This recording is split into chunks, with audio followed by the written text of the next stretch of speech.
apologizing on behalf of you to me for how you have treated me these last 2 weeks. And that apology is not accepted. Because I'm not here to be your buddy. As you know, President Trump announced his Supreme Court pick on the national TV. Today, when he entered the room, the crowd greeted him with a standing ovation, which lasted a full 15 minutes. And you can check the tape on that. Everyone was smiling.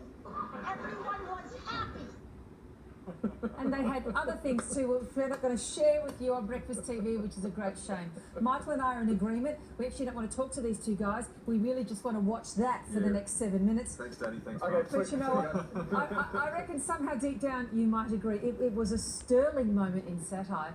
I guess made all the more significant because of the context in which it was made. Yeah, it's really the golden age for Saturday Night Live. They've almost had 8 years of awkwardness because they've had a good run. They had Bill Clinton being a bit of a sleazy guy. Yep. You had George W. Bush not being the most intelligent president. And then for 8 years you got Barack Obama. There's not much you can tease about Barack Obama. He pauses and says, well, a lot. But that's really all they had. And now Trump's in, and it's good news for the comedians. Yeah, and Mark, it's good to see this sort of comedy because it was long felt that satire was dead, given what we're seeing in reality from the White House in the last couple of months.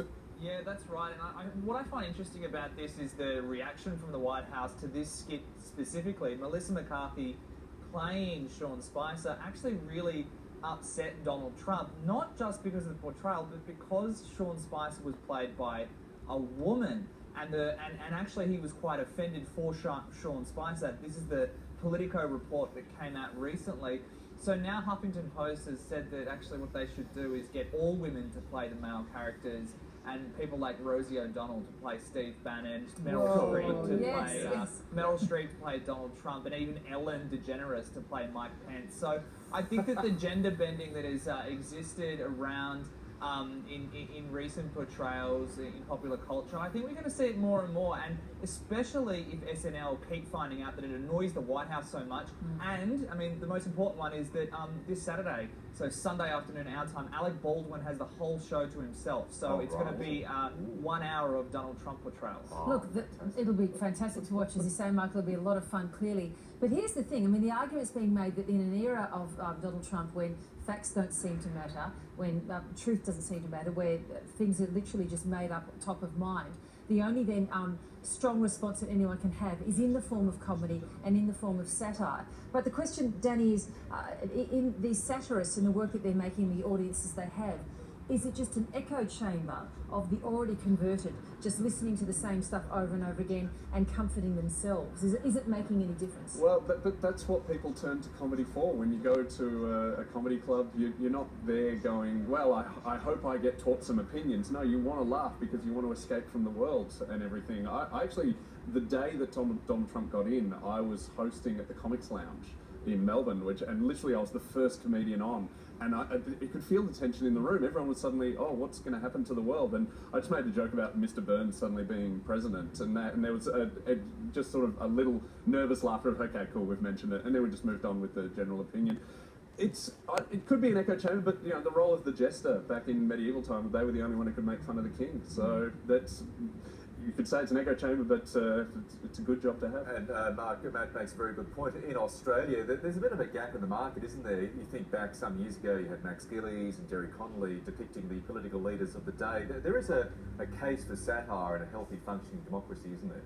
Yeah, there really is. And I should say that we're talking about, say, a golden age of satire. I think that alongside of that, we do really say that there's actually a chance for a golden age of journalism to come up with it as well, because you've got not just Saturday Night Live and NBC sort of seeing huge amounts of people tuning into their shows, but you've actually got the New York Times seeing their subscriptions go through the roof. So I think that the important thing to remember is that having the jester in the court is really important, but if you look at the things that are going to really impact the administration, are going to change world events.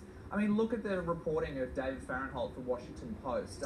You know, the tape, the grabbing of the so-called tape was the thing that changed and turned polling in the election. It wasn't any portrayal by Alec Baldwin. So I think that it's important to remember that, yes, we have this golden age of satire because Donald Trump is an absurd character to many people, but it still will be the journalism on the ground that actually changes votes. All right, let's move to our other topic for discussions. I'm sure there won't be any strong opinions on the couch here in Sydney on this one this morning. If you were in charge, let's make you both kings for a day. Why not? Finally. You're fine, fellas.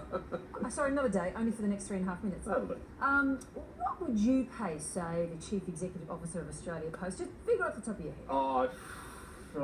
Look, everyone's received a letter in their time, probably $1 each. So there's 24 million people in Australia, $24 million. That's a nice calculation. Mark, what would you give him? Look, obviously we know that his salary is absurd at $5.6 million. I'm willing to give him $1 million a year. Like, I'm willing to give him a pay cut of a sixth and say that is even generous. I think that this is one of the most incredibly eye-watering stories that I've ever read when we finally got to find out this salary. And it's not just people like Ahmed